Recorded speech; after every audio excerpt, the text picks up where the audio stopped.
اقرأ باسم ربك الذي خلق. الحمد لله وكفى والصلاة والسلام على عباده الذين اصطفى أما بعد. أعوذ بالله من الشيطان الرجيم. بسم الله الرحمن الرحيم.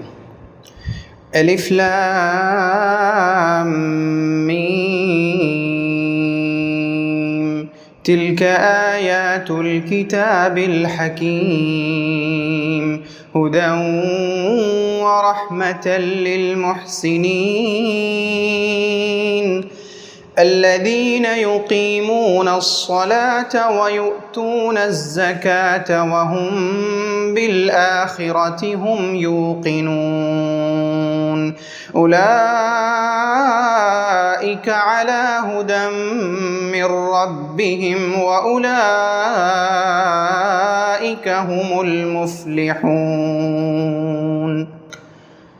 ومن الناس من يشتري لهو الحديث ليضل عن سبيل الله بغير علم ويتخذها هزوا أولئك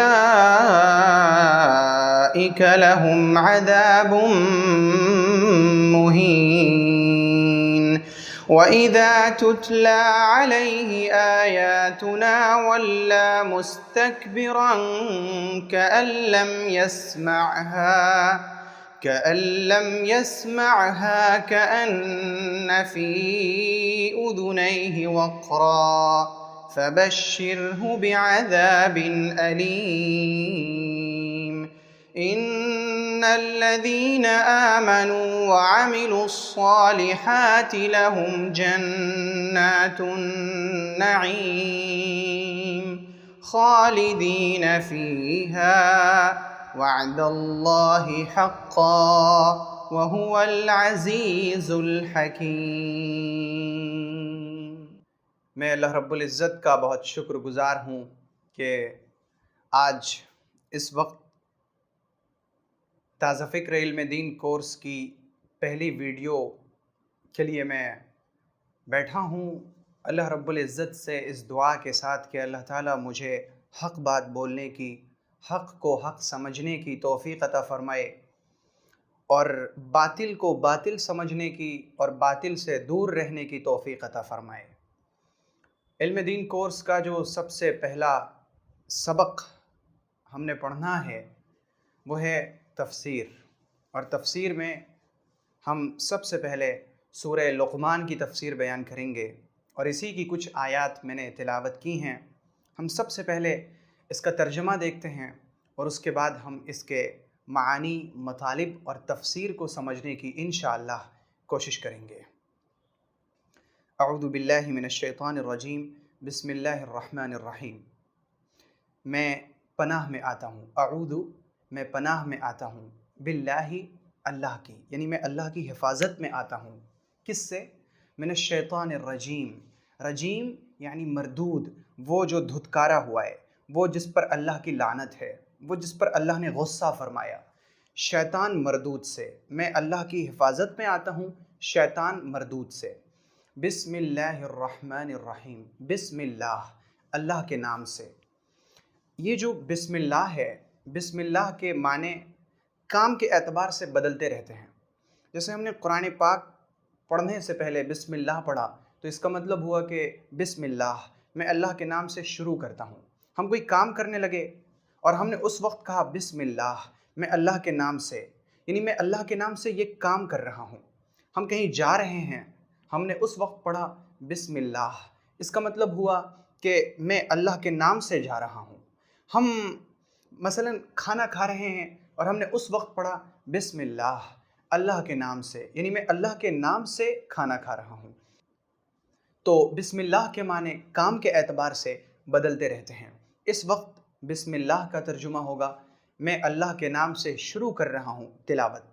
الرحمن، جو بہت رحم والا ہے، جس کی رحمت بہت عام ہے۔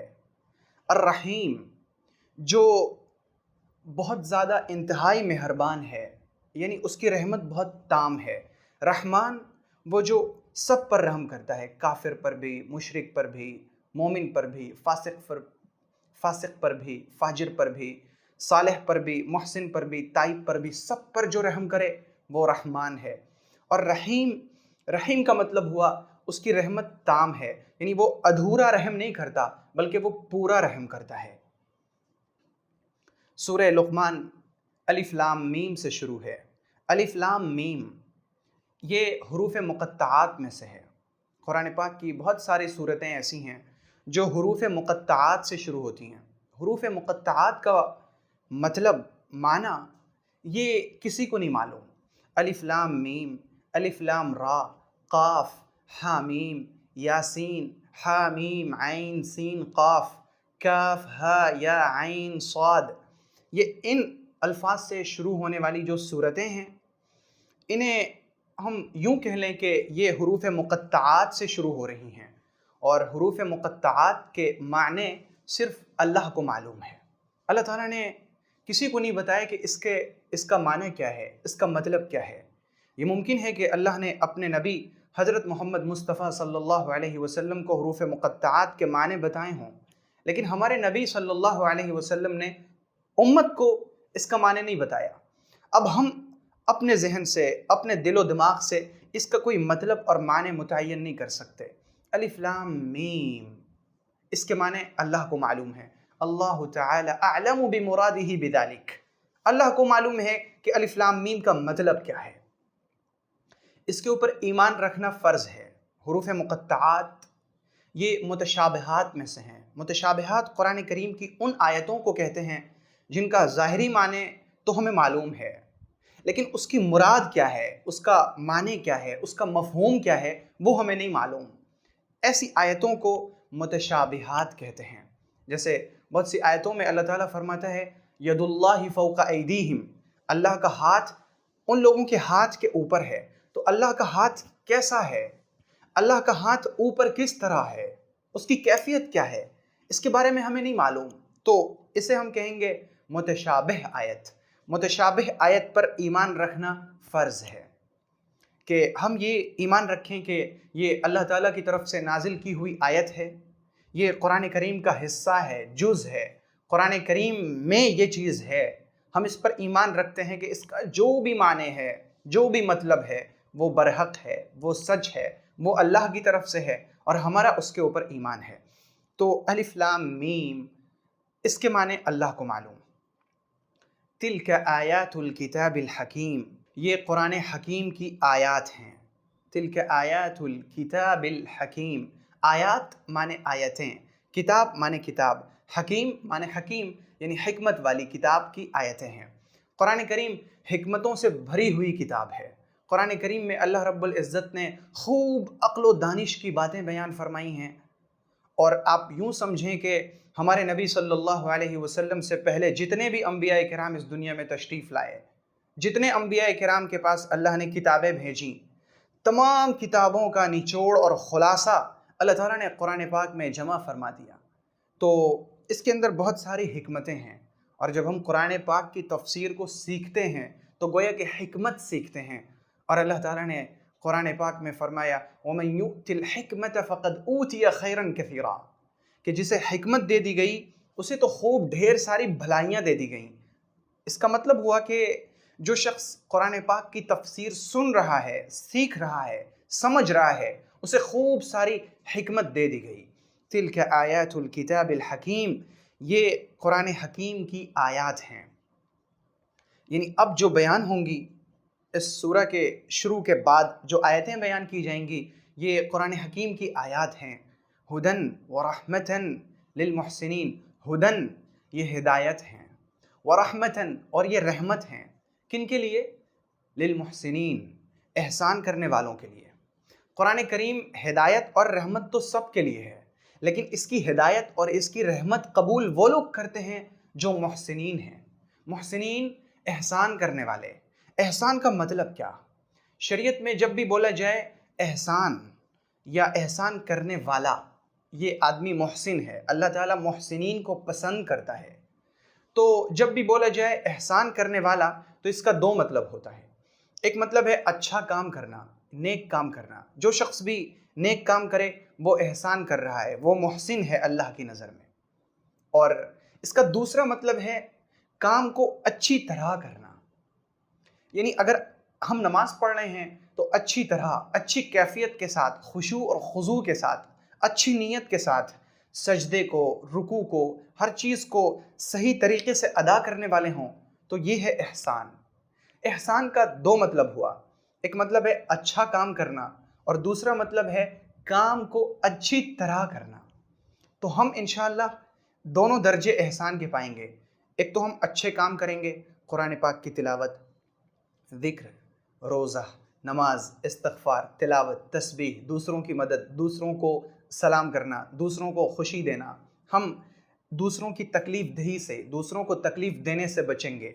ایک تو ہم اچھا کام کریں گے اور دوسرا یہ کہ جب بھی کوئی بھی کام کریں گے انشاءاللہ اسے اچھی طریقے سے کریں گے، اچھے طریقے پر اسے انجام دیں گے۔ تو یہ احسان کا دو مطلب ہے۔ تو جو لوگ احسان کرنے والے ہیں ان کے لیے قرآن شریف ہدایت بھی ہے اور رحمت بھی ہے۔ قرآن ہدایت اور رحمت تو تمام لوگوں کے لیے ہے، لیکن اس کی ہدایت اور اس کی رحمت وہ لوگ زیادہ قبول کرتے ہیں جو اچھا کام کرنے والے ہیں اور کام کو اچھی طریقے سے ادا کرنے والے ہیں۔ اب اللہ رب العزت نے خود اس آیت کے بعد احسان کرنے والے کی صفات بیان فرمائی۔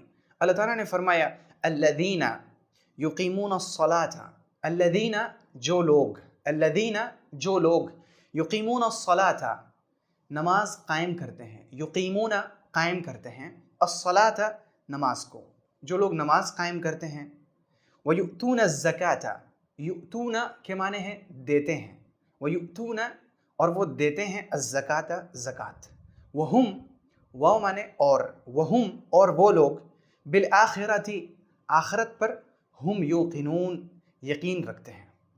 تو اس آیت میں اللہ تعالیٰ نے احسان کرنے والے کی تین صفات بیان فرمائی کہ یہ قرآن ہدایت ہے اور رحمت ہے احسان کرنے والوں کے لیے، ان احسان کرنے والوں کے لیے جو تین کام کرتے ہیں، نماز قائم کرتے ہیں، زکوٰۃ دیتے ہیں اور آخرت کے دن پر یقین رکھتے ہیں۔ یہ اسلام کے تین بنیادی عقائد ہیں اور یہ ایسے عظیم الشان عقائد ہیں کہ ان کے اوپر ایمان رکھنا اور عمل کرنا ہر مومن پر فرض ہے۔ نماز قائم کرنا، نماز کے بارے میں آپ جانتے ہیں کہ نماز سب سے بڑا فرض ہے، ایمان کے بعد سب سے بڑا فرض نماز قائم کرنا ہے۔ اور پیغمبر صلی اللہ علیہ وسلم نے نماز کی اہمیت کے بارے میں یہاں تک فرما دیا کہ بین العبد و بین الکفر ترک الصلاۃ، کہ بندے کے درمیان اور کفر کے درمیان جو چیز حجاب اور فاصلہ بنتی ہے، رکاوٹ بنتی ہے، دیوار بنتی ہے، وہ نماز ہے۔ کہ جس شخص نے نماز کو قائم کیا اس نے دین کو قائم کیا، اور جس نے نماز کو چھوڑ دیا گویا کہ اس نے دین کو منہدم کر دیا۔ تو نماز قائم کرنے والے یہ ہیں اصل میں احسان کرنے والے۔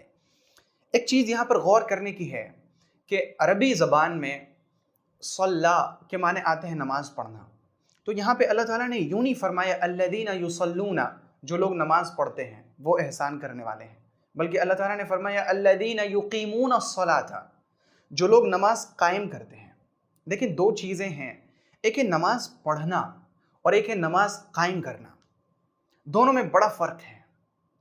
حضرت عبداللہ ابن عباس رضی اللہ عنہ سے فرق پوچھا گیا کہ ان دونوں میں فرق کیا ہے، نماز پڑھنا اور نماز قائم کرنا۔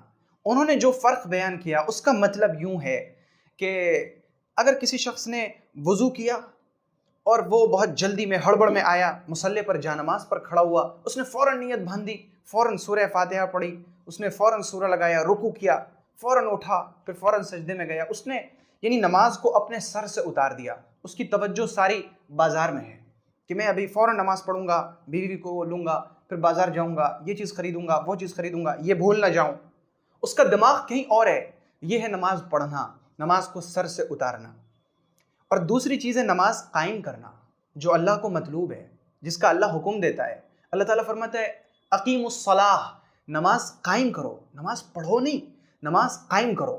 نماز قائم کرنے کا مطلب رکوع کو، سجدے کو، تلاوت کو، تسبیحات کو بہت اہتمام کے ساتھ، سنجیدگی اور سکون کے ساتھ، خشوع اور خضوع کے ساتھ نماز ادا کرنا، یہ ہے نماز قائم کرنا۔ تو نماز قائم کرنے کا مطلب یہ ہوا کہ رکوع، سجدہ، تلاوت، تسبیحات، تمام چیزوں کو بہت اہتمام کے ساتھ، خشوع اور خضوع کی کیفیت کے ساتھ یہ سمجھ کر نماز ادا کی جائے کہ میں اپنی زندگی کی آخری نماز پڑھ رہا ہوں۔ پیغمبر صلی اللہ علیہ وسلم نے فرمایا کہ جب تم نماز کے لیے کھڑے ہو تو یوں سوچ لو کہ میں اپنی زندگی کی آخری نماز پڑھ رہا ہوں۔ پھر جو نماز کی ایک کیفیت بنے گی اسے کہتے ہیں نماز قائم کرنا۔ تو جو لوگ نماز قائم کرتے ہیں اور زکوٰۃ دیتے ہیں، اللہ تعالیٰ نے در حقیقت یہاں پر عبادتوں کے دو عنوان بیان کیے ہیں۔ نماز قائم کرتے ہیں یعنی ان کے جسم پر اللہ کا جو حق ہے وہ ادا کرتے ہیں، وَيُؤْتُونَ الزَّكَاةَ، اور زکوٰۃ دیتے ہیں یعنی ان کے مال پر اللہ کا جو حق ہے وہ حق ادا کرتے ہیں، وَهُمْ بِالْآخِرَةِ هُمْ يُوقِنُونَ، اور آخرت کے دن پر یقین رکھتے ہیں، یعنی ان کا جو فکر ہے، ان کا جو اعتقاد ہے، ان کی جو سوچ ہے وہ یہ ہو کہ مجھے اللہ سے ملنا ہے۔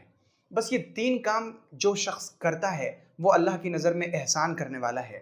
اللہ تعالیٰ فرماتا ہے ہدن و رحمتن للمحسنین، یہ کتاب حکیم کی آیات ہدایت ہیں اور رحمت ہیں ان لوگوں کے لیے جو احسان کرنے والے ہیں، جو نماز قائم کرتے ہیں، زکوٰۃ دیتے ہیں اور آخرت کے دن پر یقین رکھتے ہیں۔ اولئک علی ھدی من ربہم، اولئک یہی ہیں وہ لوگ، اولئک یہی ہیں وہ لوگ، علی ھدی جو ہدایت پر ہیں، من ربہم اپنے رب کی طرف سے، واولئک ھم المفلحون اور یہی ہیں وہ لوگ مفلحون جو فلاح پانے والے ہیں، کامیابی پانے والے ہیں۔ مفلحون یہ فلاح سے بنا ہے، وہ جو مؤذن کہتا ہے حی علی الفلاح، کامیابی کی طرف آؤ، اولئک ھم المفلحون یہی لوگ ہیں جو کامیاب ہونے والے ہیں۔ تو یہ شروع میں کامیاب ایمان والوں کی صفات بیان کی گئیں، تین صفتیں، نماز قائم کرنا، زکوٰۃ دینا یعنی جانی حق ادا کرنا، اللہ کی طرف سے جو ہم پر مالی حق ہے وہ ادا کرنا، اور اپنی سوچ، اپنے عقیدے کو، اپنی فکر کو یوں رکھنا کہ مجھے اللہ سے ملاقات کرنی ہے، مجھے اللہ سے ملنا ہے۔ جب کوئی شخص اپنے دل میں یہ عقیدہ رکھتا ہے کہ مجھے اللہ سے ملنا ہے، اللہ سے ملاقات کرنی ہے، اللہ کو منہ دکھانا ہے، اللہ کے سامنے جواب دینا ہے، پھر اس کے سارے اعمال درست اور صحیح ہو جاتے ہیں۔ اللہ تعالیٰ اس کے بعد فرماتا ہے وَمِنَ النَّاسِ مَن يَشْتَرِي لَهْوَ الْحَدِيثِ، بہت سارے لوگ ایسے ہیں، وَمِنَ النَّاسِ بہت سارے لوگ ایسے ہیں، من یشتری جو خریدتے ہیں، لہو الحدیث کھیل کی باتیں، لیضل عن سبیل اللہ، لیضل تاکہ وہ گمراہ کر دیں، عن سبیل اللہ اللہ کے راستے سے، یعنی بہت سارے لوگ کھیل کی چیزیں اس لیے خریدتے ہیں تاکہ دوسرے لوگوں کو اللہ کے راستے سے ہٹا دیں، بغیر علم کے، وَيَتَّخِذَهَا ہُزُوًا اور اللہ کے راستے کو مذاق بنائیں، اولئک لہم عذاب مہین یہی ہے وہ لوگ جن کے لیے ذلیل کرنے والا عذاب ہے۔ اس آیت کو سمجھنے سے پہلے یوں سمجھا جائے کہ جب نبی اکرم صلی اللہ علیہ وسلم کے اوپر وحی کا نزول ہوا کہ اب آپ اپنے رشتہ داروں کو، اپنے جان پہچان والوں کو ایمان کی دعوت دیجیے، اور حضور پاک علیہ السلام نے مکہ کے اندر تبلیغ کا اور دعوت کا کام شروع کیا، اس وقت سارے لوگ دشمن بن گئے، اور دشمنی میں انہوں نے ایسے ایسے حربے اور ایسے ایسے طریقے اپنائے نبی اکرم صلی اللہ علیہ وسلم کے راستے کو روکنے کے لیے، اسلام کے چراغ کو بجھانے کے لیے انہوں نے ایسی ایسی کوششیں کی کہ عقلیں حیران رہ جاتی ہیں۔ جب حضور پاک علیہ السلام لوگوں کو قرآن سناتے تو ان کفار و مشرکین کو بڑا گراں گزرتا کہ حضور قرآن کیوں سنا رہے ہیں، اور قرآن کی آیات کے اندر وہ کشش تھی کہ لوگ سننے کے لیے جاتے تھے کہ ہم بھی قرآن سنیں، ہم بھی سنیں کہ آخر محمد صلی اللہ علیہ وسلم پر نازل کیا ہوتا ہے۔ اس وقت مکہ میں ایک شخص تھا، اس کا نام تھا نضر ابن حارث۔ نضر ابن حارث اس نے ایک لونڈی خریدی، باندی، جس کو گانا بجانا بہت اچھی طرح آتا تھا اور وہ ناچا کرتی تھی، ناچتی تھی۔ تو جس شخص کے بارے میں نضر ابن حارث کو معلوم ہوتا کہ یہ شخص محمد صلی اللہ علیہ وسلم کے پاس جاتا ہے، تو وہ نضر ابن حارث اس شخص کے پاس جاتا اور اسے اپنے گھر بلا کر لاتا اور کہتا کہ تم محمد کے پاس جاتے ہو، قرآن سنتے ہو، ذرا اس لونڈی کا ناچ تو دیکھو، دیکھو یہ کیسا گاتی ہے، دیکھو یہ کیسا بجاتی ہے۔ تو لوگ اللہ کے راستے سے بھٹک کر اس باندی کے گانے کو سننے لگتے۔ اس کے بارے میں یہ آیت نازل ہوئی کہ کچھ لوگ ایسے ہیں جو بیکار کی فضول کی چیزیں اس لیے خریدتے ہیں تاکہ وہ دوسروں کو اللہ کے راستے سے ہٹا دیں اور اللہ کے راستے کا مذاق بنائیں کہ اس راستے میں تو صرف نماز ہے، روزہ ہے، حج ہے، زکوٰۃ ہے، تسبیح ہے، تو یہ ہے تو وہ ہے، یہ ساری رکاوٹیں ہیں، تمہیں زندگی کے اندر ترقی کرنی ہے تو ان چیزوں کو چھوڑو، ان چیزوں کو ہٹاؤ۔ یہ اللہ کے راستے کا مذاق بناتے ہیں۔ اللہ تعالیٰ فرماتا ہے اولئک لہم عذاب مہین، ان کے لیے ذلیل کرنے والا عذاب ہے۔ عذاب کی بھی بہت سی قسمیں ہیں۔ یہ جو دو طرح کا عذاب ہے، عذاب علیم دردناک عذاب اور عذاب مہین ذلیل کرنے والا عذاب، یہ عذاب صرف کفار کے ساتھ خاص ہے۔ یہ دونوں عذاب صرف کافروں کو ہوگا، یہ عذاب ایمان والوں کو نہیں ہوگا۔ اگر کوئی ایمان والا اپنے گناہوں کی وجہ سے جہنم میں جاتا ہے اسے عذاب ہوگا، لیکن اسے عذاب علیم اور عذاب مہین نہیں ہوگا، بلکہ اسے عام عذاب ہوگا۔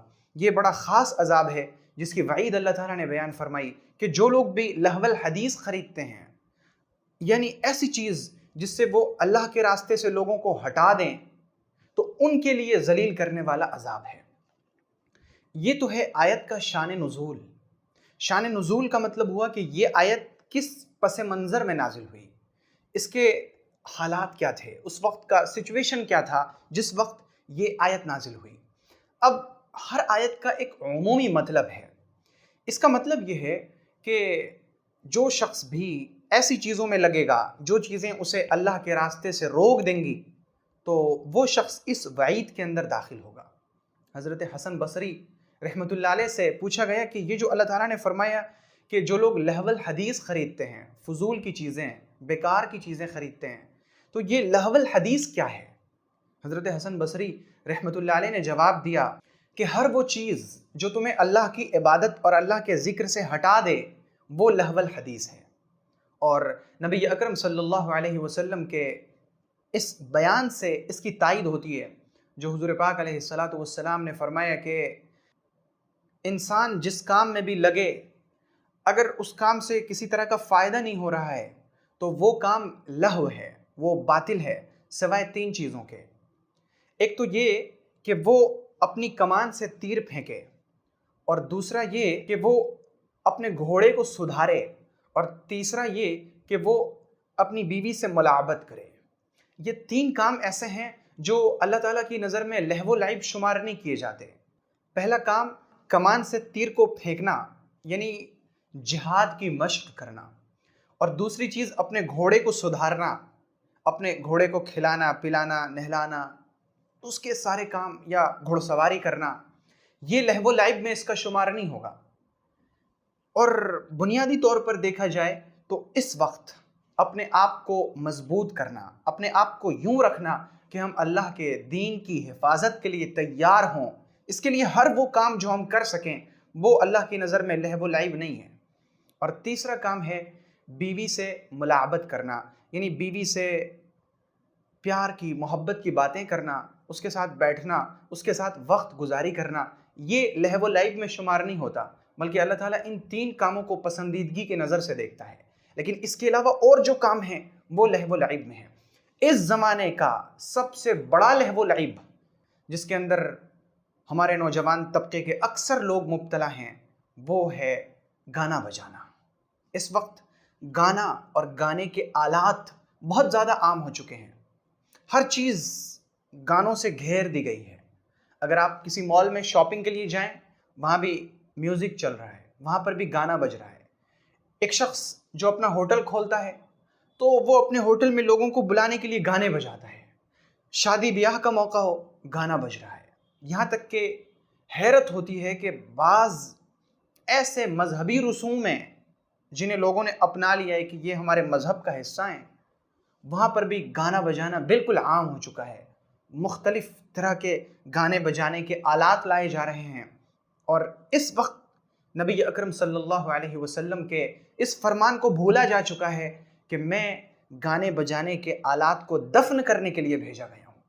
ہمارے نبی صلی اللہ علیہ وسلم گانے بجانے کو ختم کرنے کے لیے آئے ہیں، اور ہم آپ علیہ الصلاۃ والسلام کی امت میں ہو کر گانے بجانے کو عام کر رہے ہیں۔ اس تفسیر کے اندر وہ لوگ بھی داخل ہو جاتے ہیں جو گانے کی ویڈیو، فلم کی ویڈیو یا ایسی ویڈیوز جن کا دیکھنا شریعت میں ناجائز ہے، حرام ہے، ایسی ویڈیوز کو وہ دوسروں کو بھیجتے ہیں، فارورڈ کرتے ہیں، واٹس ایپ کے اسٹیٹس پر لگاتے ہیں، فیس بک پر ڈالتے ہیں، سوشل میڈیا پر ان کو ڈالتے ہیں۔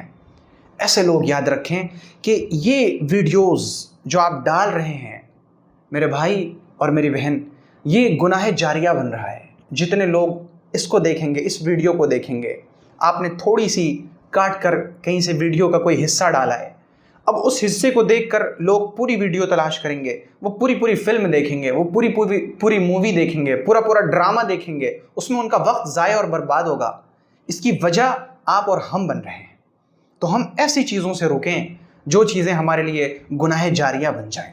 آگے اللہ تعالیٰ فرماتے ہیں وَإِذَا تُتْلَى عَلَيْهِ آيَاتُنَا، وَإِذَا اور جب، تتلا تلاوت کی جاتی ہے، تتلا یہ تلاوت سے بنا ہے، اور جب تلاوت کی جاتی ہے علیہ اس کے اوپر، یعنی اس شخص کے سامنے تلاوت کی جاتی ہے آیاتنا ہماری آیتیں، واللہ مستکبرن، واللہ وہ پیٹ پھیر کر چلا جاتا ہے، مستکبرن تکبر کرتے ہوئے، کأن لم یسمعها، کأن گویا کہ، لم یسمعها اس نے سنا ہی نہیں، کأن فی اذنیہ وقرا گویا کہ اس کے کانوں میں ڈانٹ ہے، فبشرہ بعذاب علیم تو اسے خوشخبری سنا دیجئے دردناک عذاب کی۔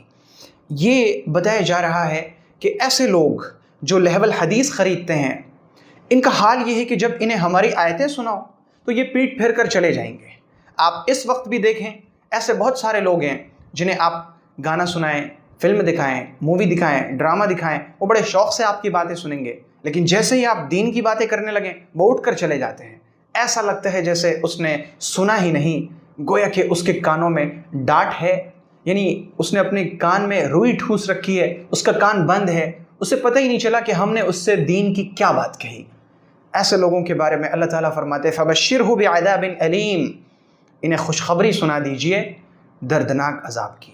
یہ اللہ تعالیٰ کے بیان کرنے کا ایک انداز ہے، خوشخبری سنا دیجئے، یہ طنز ہے، یہ اللہ تعالیٰ ایک طرح کا طنز دے رہے ہیں کہ تمہیں خوشخبری ہو، تمہارے لیے یہ بڑا گڈ نیوز ہے، تمہارے لیے یہ بڑی اچھی خبر ہے کہ تمہیں دردناک عذاب ملے گا۔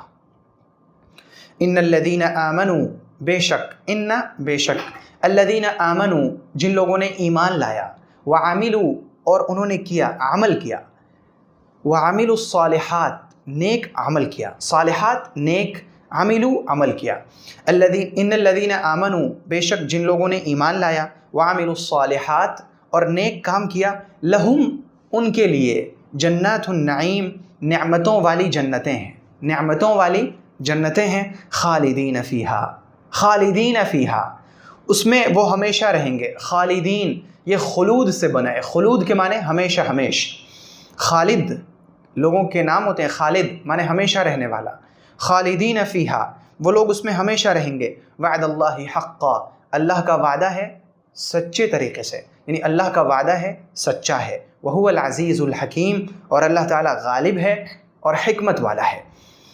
تو قرآن پاک کا ایک اسلوب انداز یہ ہے کہ جب بھی کبھی بھی کافروں کے لیے عذاب کا بیان ہوتا ہے اس کے فوراً بعد ایمان والوں کے لیے ایک تسلی آ جاتی ہے۔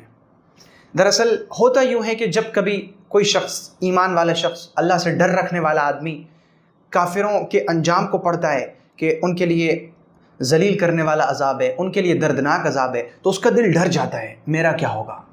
ایسی حالت میں اللہ تعالیٰ فوراً ایک آیت دیتے ہیں ان الذین آمنوا وعملوا الصالحات لہم جنات النعیم جنہوں نے ایمان لایا، نیک کام کیا، تو انہیں گھبرانے کی کوئی ضرورت نہیں، ان کے لیے نعمتوں والے باغات ہیں، یہ اس میں ہمیشہ رہیں گے، یہ اللہ کا وعدہ ہے۔ اور یہ جو ہم نے وعید بیان کی، یہ جو ہم نے کہا کہ ان کے لیے دردناک عذاب ہے، ذلیل کرنے والا عذاب ہے، یہ تو ان لوگوں کے لیے ہے جنہوں نے کفر کیا، جنہوں نے اللہ کے دین سے سرکشی کی، جنہوں نے دوسروں کو کفر کی دعوت دی، جنہوں نے دوسروں کو لہو و لعب کی طرف بلایا، ان کے لیے ہے دردناک عذاب اور ذلیل کرنے والا عذاب۔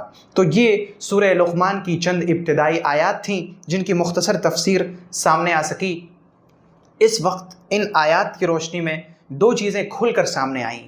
پہلی چیز یہ کہ قرآن پاک یہ ہدایت اور رحمت ان لوگوں کے لیے ہے جو احسان کرنے والے ہیں، اور احسان کرنے والے وہ لوگ ہیں جو نماز قائم کرتے ہیں، زکوٰۃ دیتے ہیں اور آخرت کے دن پر یقین اور ایمان رکھتے ہیں۔ یہی لوگ ہدایت پر ہیں، یہی لوگ کامیاب ہیں۔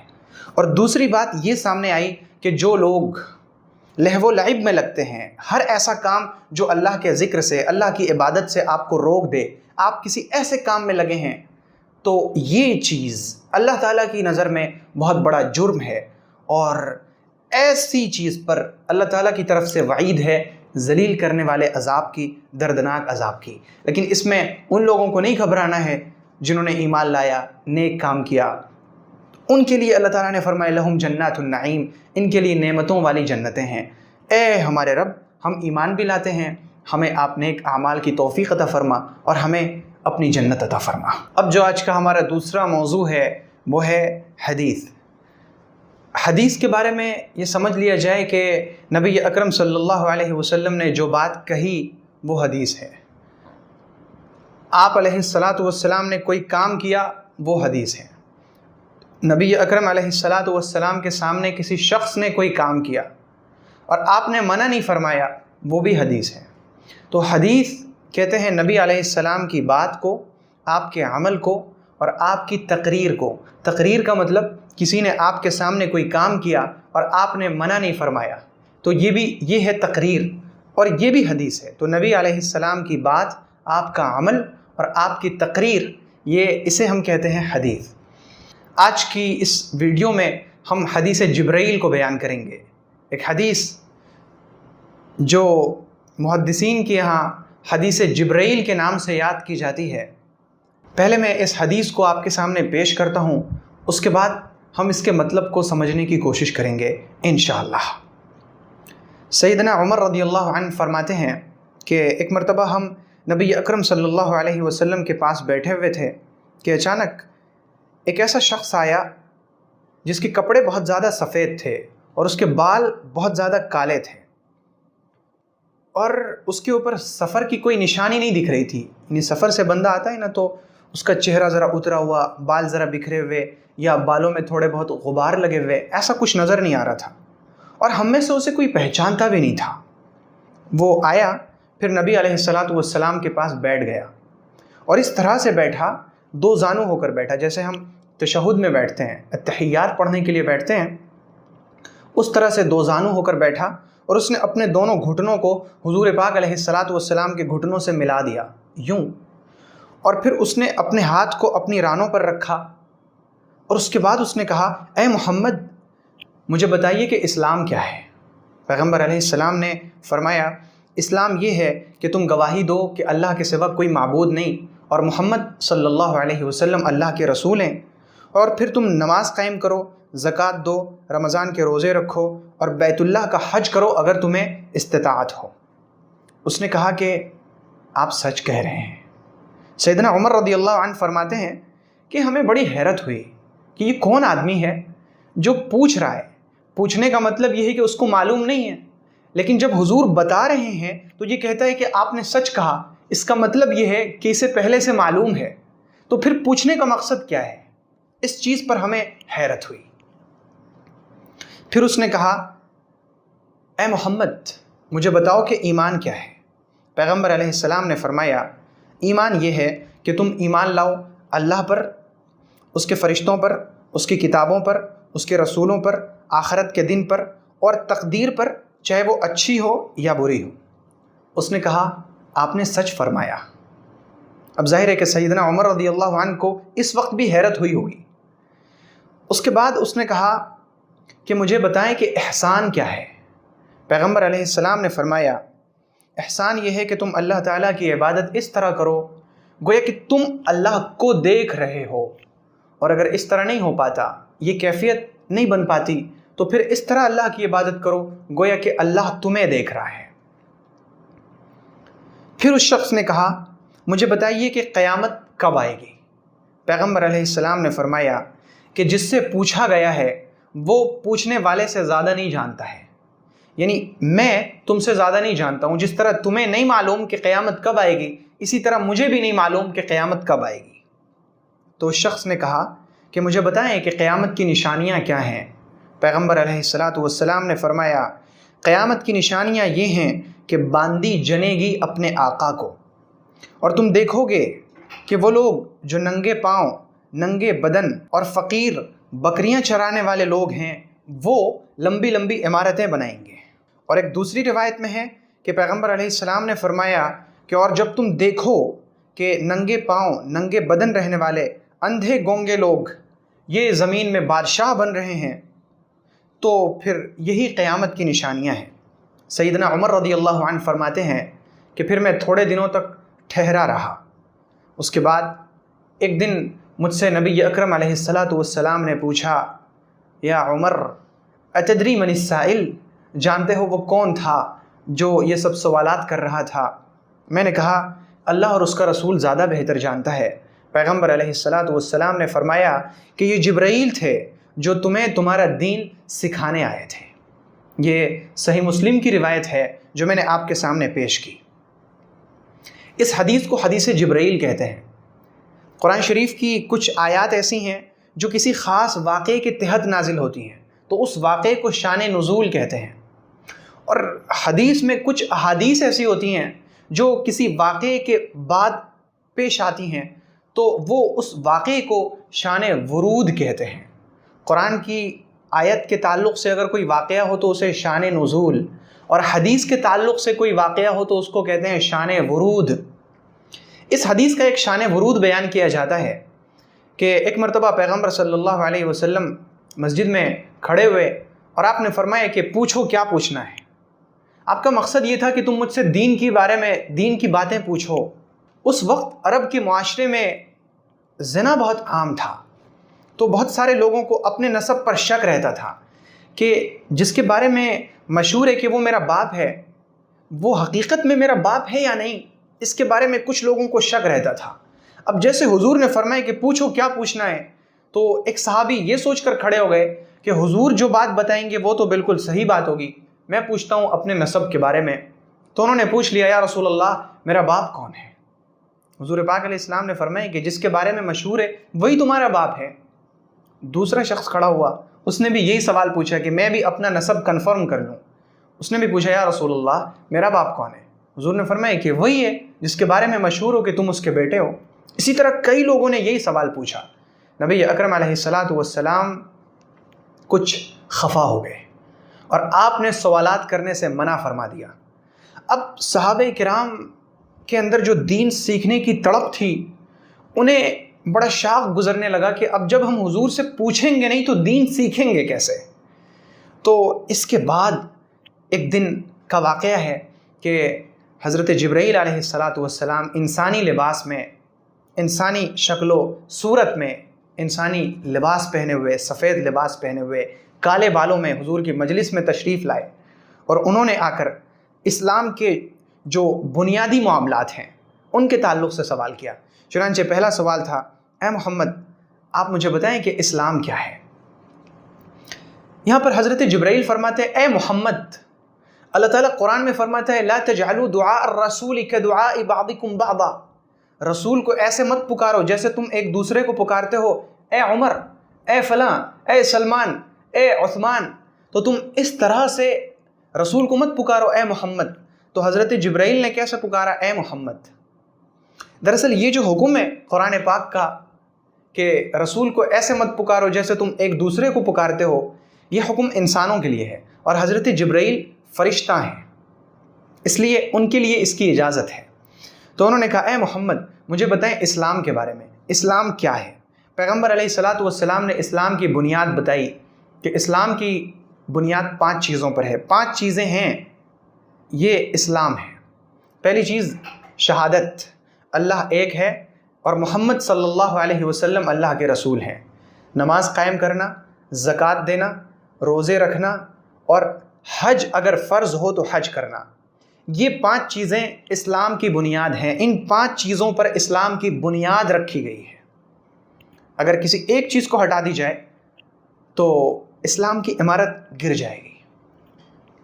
ہم اسے اچھی طرح سمجھ لیں کہ اگر ہماری یہ 5 چیزیں مضبوط ہیں تو ہمارا اسلام مضبوط ہے، اور اگر پانچوں چیزوں میں سے کوئی ایک چیز یا دو چیز کمزور ہے تو گویا کہ ہمارا اسلام کمزور ہو گیا۔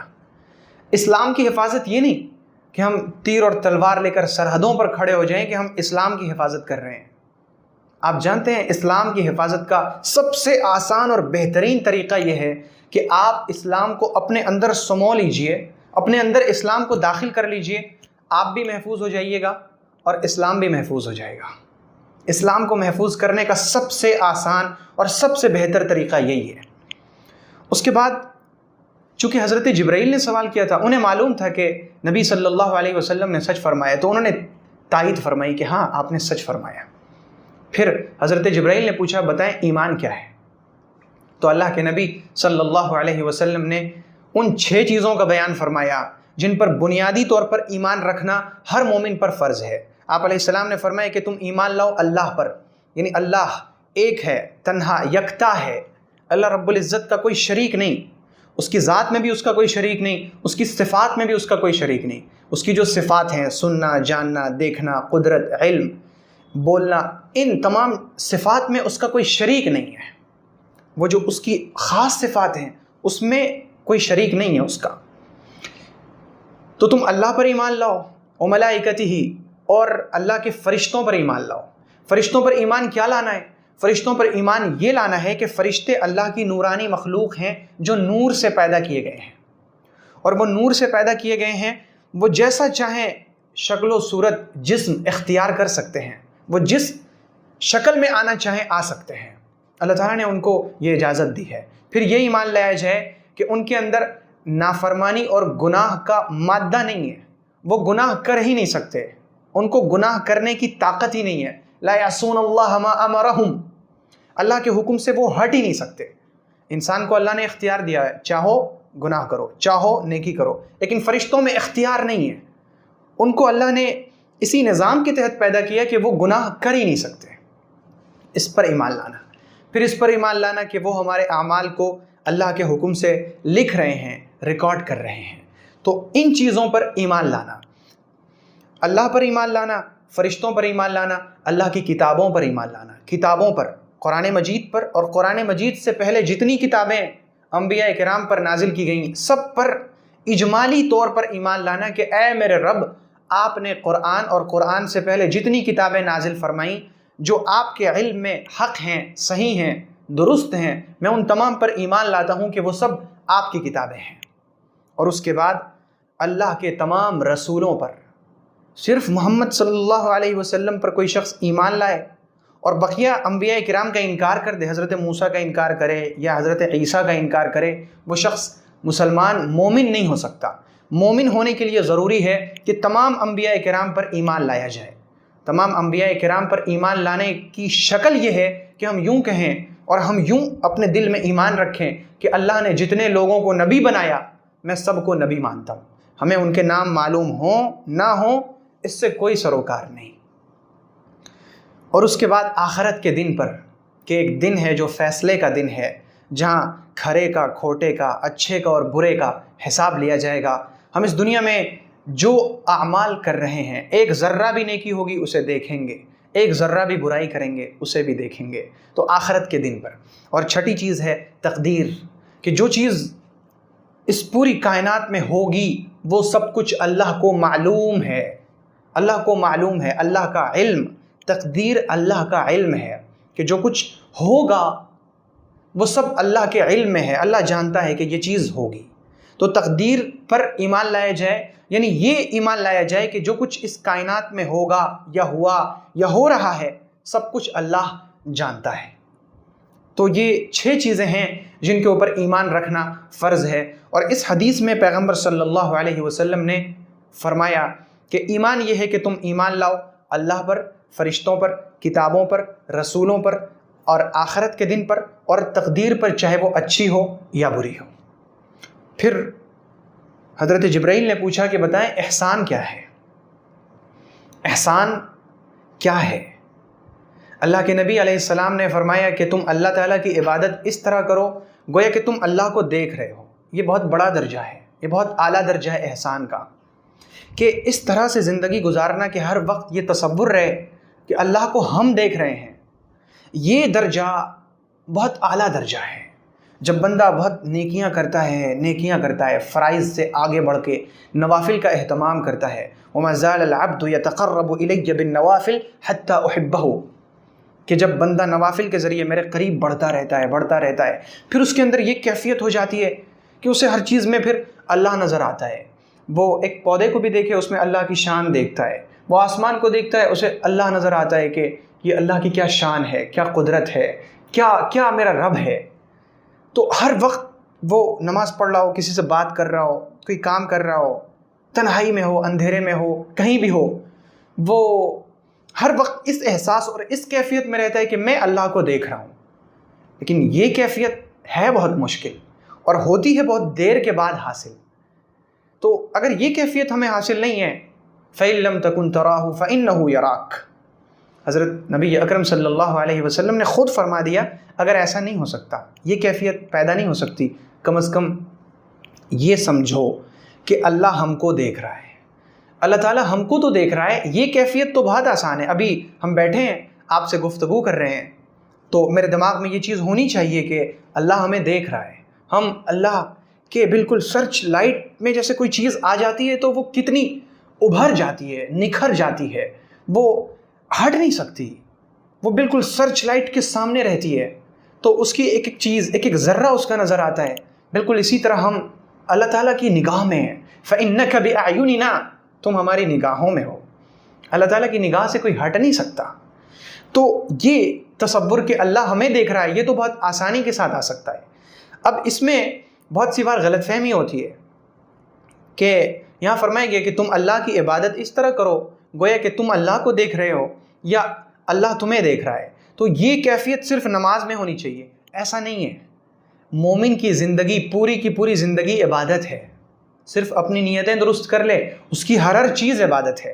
آپ اس وقت یہ علم دین کورس میں ہیں، آپ اس وقت النور کورس میں ہیں، تو آپ یہ نیت کر لیں کہ ہم یہ علم سیکھ رہے ہیں تاکہ اللہ رب العزت کی رضا حاصل ہو جائے. آپ گویا کہ یہ عبادت کر رہے ہیں. تو یہ عبادت اس طرح ہو کہ اللہ ہمیں دیکھ رہا ہے یا اللہ کو ہم دیکھ رہے ہیں. پہلے تو اس کیفیت کو لانے کی کوشش کی جائے. یہ کیفیت نہ آ سکے تو کم از کم یہ کیفیت آئے کہ اللہ ہمیں دیکھ رہا ہے. ہر وقت ہم اللہ کی نگاہ میں ہیں. ہم اللہ کی نگاہ سے ہٹ نہیں سکتے، ہم اللہ کی نگاہ سے بھاگ نہیں سکتے. تو یہ کیفیت زندگی کے ہر موڑ پر ہونی چاہیے. پھر حضرت جبرائیل نے پوچھا کہ قیامت کب آئے گی؟ اللہ کے نبی صلی اللہ علیہ وسلم نے فرمایا مَا الْمَسْئُولُ عَنْهَا بِأَعْلَمَ مِنَ السَّائِلِ، جس سے پوچھا گیا ہے یعنی میں پوچھنے والے سے یعنی تم سے زیادہ نہیں جانتا، میں تم سے زیادہ نہیں جانتا. یعنی جس طرح تمہیں نہیں معلوم اسی طرح ہمیں بھی نہیں معلوم. یہ مطلب ہم نے کہاں سے نکالا کہ جس طرح ہمیں نہیں معلوم اسی طرح تمہیں بھی نہیں معلوم؟ یہ مطلب ہم نے قرآن پاک کی اس آیت سے نکالا جس میں اللہ تعالیٰ نے فرمایا ان اللہ عندہ علم الساعہ، کہ 5 چیزوں کا علم صرف اللہ کے پاس ہے. ان اللہ عندہ علم الساعہ، اللہ کے پاس قیامت کا علم ہے کہ قیامت کب آئے گی. وینزل الغیث، بارش کب ہوگی. ویعلم ما فی الارحام، اور ماں کے پیٹ میں کیا ہے، یعنی بچہ ہے، بچی ہے، نیک ہے، برا ہے، وہ اس کا دماغ کس طرح سے کام کرے گا، وہ مومن ہے کافر ہے، یہ اللہ کو معلوم ہے. وما تدری نفس ماذا تکسب غدا، کل تم کیا کماؤ گے یہ تم بھی نہیں جانتے، یہ اللہ جانتا ہے. اور وما تدری نفس بأی ارض تموت، تمہاری موت کس زمین میں ہوگی، کس جگہ ہوگی، تمہیں نہیں معلوم. یہ 5 چیزیں ایسی ہیں جس کا علم اللہ کے سوا کسی کے پاس نہیں. تو اسی میں قیامت بھی ہے. جب قرآن پاک میں اللہ نے صاف طور پر بیان فرما دیا کہ قیامت کا علم صرف اللہ کے پاس ہے، تو یہ جو حدیث کا ٹکڑا ہے کہ جس سے پوچھا گیا وہ سائل سے زیادہ یعنی پوچھنے والے سے زیادہ نہیں جانتا، یعنی جس طرح ہمیں بھی نہیں معلوم اسی طرح تمہیں بھی نہیں معلوم. تو اسی سوال کو بنیاد بنا کر حضرت جبرائیل نے پوچھا کہ وہ تو صحیح ہے کہ ہمیں بھی نہیں معلوم اور آپ کو بھی نہیں معلوم، تو یہ بتائیں کہ اس کی نشانیاں کیا ہیں. پیغمبر علیہ السلام نے فرمایا ان تلد الامۃ ربتها، باندی جنے گی اپنے آقا کو. باندی یعنی لونڈی، غلام، عورت. تو وہ لونڈیوں کے مالک ہوا کرتے تھے. تو پیغمبر علیہ السلام نے فرمایا کہ جو لونڈیاں ہوں گی وہ جو بچے کو جنیں گی وہ بچہ مالک ہو جائے گا اس لونڈی کا. شروع زمانے میں اس کے بہت سارے مطلب بیان کیے جاتے تھے کہ باندی اپنے آقا کو جنے گی، اس کا مطلب کیا ہے. بہت سے محدثین نے، تشریح کرنے والے نے یہ بیان کیا کہ یہ اصل میں اشارتی زبان ہے۔ حضور یوں فرما رہے ہیں کہ باندیاں اپنے آقا کو جنیں گی، یعنی جو عورتیں بچے کو جنیں گی وہ بچہ بڑا ہو کر اپنی ماں پر حکم چلائے گا، یہ مطلب بیان کیا جا رہا تھا۔ لیکن اس زمانے میں بہت ساری ایسی سائنسی ایجادات سامنے آئی ہیں اور بہت ایسی صورتحال بھی سامنے آئی ہے جس نے بہت ساری چیزوں کو سمجھنا بہت آسان کر دیا ہے۔ اس حدیث کا جو ٹکڑا ہے کہ باندی جنے گی اپنے آقا کو، تو اس کے بہت سارے جو مطلب بیان کیے جا رہے تھے کہ باندی جس بچے کو جنے گی وہ بچہ بڑا ہو کر اس ماں پر حکم چلائے گا۔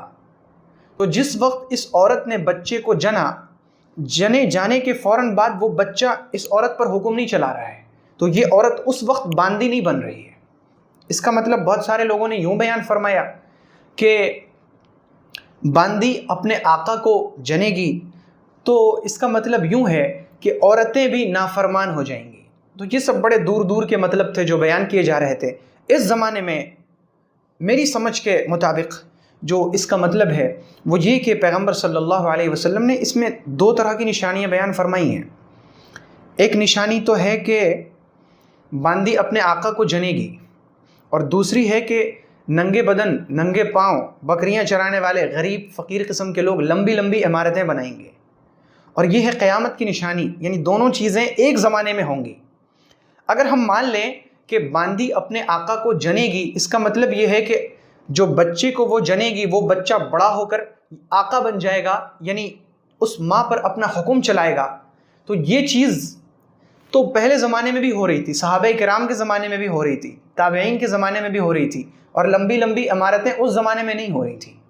لمبی لمبی عمارتوں کا زمانہ اب آیا ہے، جب سے عرب ممالک میں رہنے والے پہلے زمانے کے جو بدو لوگ تھے، دیہاتی لوگ جو پہلے بکریاں چراتے تھے، جن کا گزر بسر اونٹوں پر ہوا کرتا تھا، جو جھونپڑیوں میں رہا کرتے تھے، وہ ان کے پاس چپل جوتے تک بھی ڈھنگ کے نہیں تھے، آج وہ بڑی بڑی لمبی لمبی عمارتیں بنا رہے ہیں، اور عرب ممالک لمبی عمارتوں کے معاملے میں مشہور بھی ہیں۔ تو گویا کہ یہ دونوں نشانیاں اس زمانے کی ہیں۔ اب اس زمانے کے حساب سے حدیث کے مطلب کو سمجھنے کے لیے آپ یوں سمجھیں کہ اس وقت ایک سائنسی ایجاد یہ سامنے آئی ہے، اس کا نام ہے رحم مستعار۔ اس کا مطلب یہ ہے کہ آج کے زمانے میں بہت سارے لوگ ایسے ہیں جنہیں بچوں کی خواہش ہے کہ میرے بچے ہوں، لیکن ان کی جو بیوی ہے وہ بھی بہت سارے کاموں میں، ان کو بھی بہت سارا بزنس دیکھنا ہے، بہت سارا کاروبار دیکھنا ہے، دنیا کے جگہ جگہ ملکوں میں جانا ہے، سفر کرنا ہے، تو وہ اپنے پیٹ میں اپنا بچہ نہیں رکھنا چاہتی۔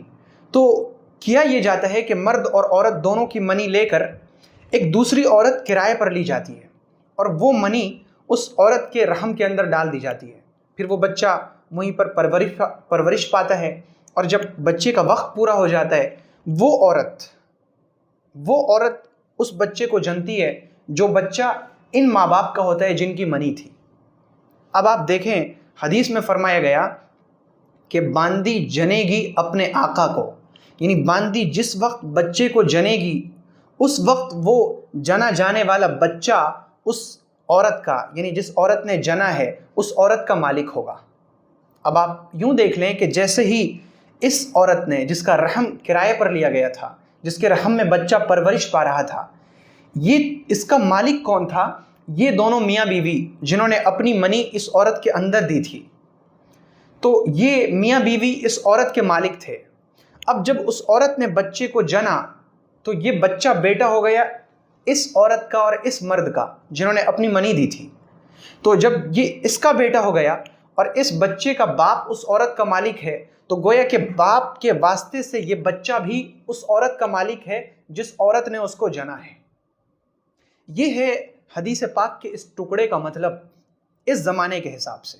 اور بھی اس کے بہت سارے مفہوم ہو سکتے ہیں جو اس سے پہلے کھل چکے ہیں، یا ہو سکتا ہے آئندہ زمانے میں اس کے اور بھی بہت ساری اس کی شکلیں سامنے آ جائیں، لیکن اس وقت بہت سارے علماء کے مطابق، اور خود میری سمجھ بھی یہی کہتی ہے کہ اس وقت جو رحم کو کرائے پر لیا جا رہا ہے اور وہ جو بچہ پیدا ہو رہا ہے وہ بچہ اپنے جننے والی کا مالک ہوتا ہے، کیونکہ اس کا باپ اس عورت کا مالک ہوتا ہے، تو وہ عورت جن رہی ہے اپنے مالک کو۔ اس وقت ایک سال پہلے جب پوری دنیا کے تقریباً اکثر ممالک میں لاک ڈاؤن نافذ کیا گیا، اس وقت ہم نے کہیں ایک ہاسپٹل کی تصویر دیکھی جس میں ٹرالی پر ہزاروں بچے پڑے ہوئے تھے، اور اس کا جو عنوان تھا اس میں کچھ یوں لکھا تھا کہ یہ بچے اپنی ماؤں کے انتظار میں ہیں، ان کی مائیں دنیا کے الگ الگ ممالک میں گھوم رہی ہیں اور لاک ڈاؤن کی وجہ سے یہ آ نہیں سکیں، تو ان کے بچے یہاں پر رکھے گئے ہیں۔ تو حدیث پاک کے اس ٹکڑے کا جو مطلب ہے وہ اس زمانے کے حساب سے بہت سے علماء کی رائے کے مطابق، اور خود میری سمجھ بھی یہی کہتی ہے کہ یہ رائے زیادہ بہتر ہے۔ اور چونکہ اس حدیث میں قیامت کی 2 نشانیاں بیان کی گئیں، تو دونوں نشانیاں ظاہر ہے ایک زمانے کی ہوں گی، تو اسی وقت یہی وہ زمانہ ہے جب کہ وہ لوگ جن کا گزر بسر بکریوں پر، اونٹوں پر ہوتا تھا، جو ننگے بدن ننگے پاؤں رہا کرتے تھے، یہ لمبی لمبی عمارتیں بنا رہے ہیں۔ تو اسی زمانے میں رحم کو کرائے پر لیا جا رہا ہے اور باندیاں اپنے آقاؤں کو جن رہی ہیں۔ پھر سیدنا عمر فرماتے ہیں کہ میں تھوڑے دنوں تک ٹھہرا رہا، ایک دن خود حضور نے مجھ سے پوچھا کہ عمر معلوم ہے وہ کون تھے؟